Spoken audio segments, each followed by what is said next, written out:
as you know, Jacques Vaughn was the starting point guard who played a long time in the NBA head coach, who's now back at Kansas as the associate coach. But they couldn't. Kansas really struggled against our quickness on the perimeter. Like they really struggled against Michael Dickerson. He drove by him multiple times. They had real problems guarding Michael Dickerson and getting to the rim.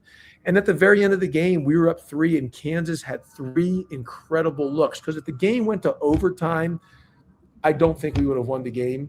We had to win it in regulation. It was a very pro-Kansas crowd. And they had 3 incredible looks at the shot to tie the game, to send it to overtime. With the offensive rebounds and putbacks. And they offensive rebound, kick out, offensive rebound, kick out. And they missed all 3. And by the grace of God, we were able to get the win. Yeah. Part of the Cardiac Cats name. I mean, that's yep. That's I still have that shirt, actually.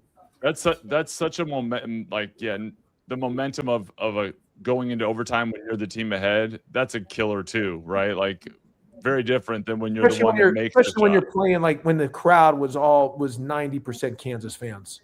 Big time. That makes total sense. With like you mentioned a few of the names on there. I mean, you guys obviously have the distinction, and we'll go to a couple of those next games, but you have the distinction of beating 3 number ones, and that that was kind of the start of it.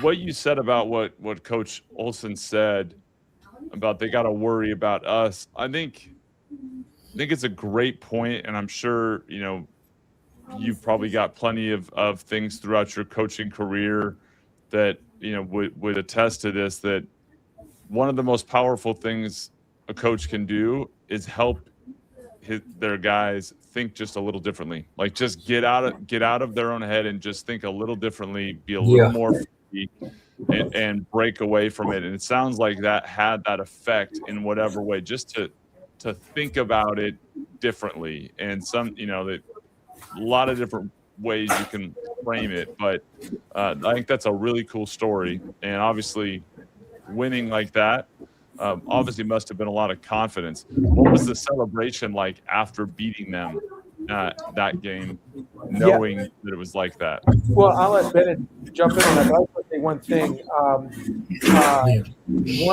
one thing. One is, Coach Olson was a big believer in quickness, and the less you think, the quicker you are on your feet. The more you think, the slower you are on your feet. And so, just keeping things simple in that, because we were not a real complicated team in the stuff that we did. I mean, it was not like some sophisticated, system. We were pretty simple, but we just had really good players, and the genius of the coach, he allowed the players to be creative and make the plays they needed to make plays. I would also tell you that to answer your question, after the game versus Kansas, when we won the game, obviously there was tons of excitement and celebration, but Coach reminded us that that's not the championship, because the next game or the Sunday afternoon, we had to play, at the time, Providence, and people, a lot of people forget about this. We had to go to overtime to beat Providence, and if we had lost to Providence, us 3 wouldn't be sitting here today. And it's sort of like, it reminded me, like, everyone talks about, again, it's not the same thing, but in sort of the, back in 1980, the Miracle of Ice, when the USA hockey team, a bunch of college guys beat, Russia in 19, and they called it the miracle. Do you believe in miracles? When Al Michael said that. What people don't know, and if you watch that movie, if you watch that movie, that wasn't the gold medal game. They still had to win the gold medal.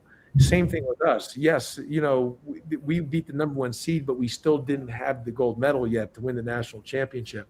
And I remember in that movie, the coach turned, and he says this too, and he says it in, he tells the team, if you effing lose this game, you'll live with it the rest of your life.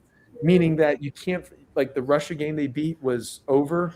The next game they played was for the championship. And he said, if you effing lose this game, you'll regret this for the rest of your life. And so it was sort of like, Coach didn't use any profanity, but it was sort of like that mentality that he had to get us, because in a quick 48-hour time field turnaround, had to get us back ready to go to beat Providence. Because again, if you lose that game, you lose everything of all the goodwill you had on just beating Kansas. And so to be able to kind of recenter, get back in what we needed to do, and then win the game in overtime, was a heck of a deal to go to the Final Four.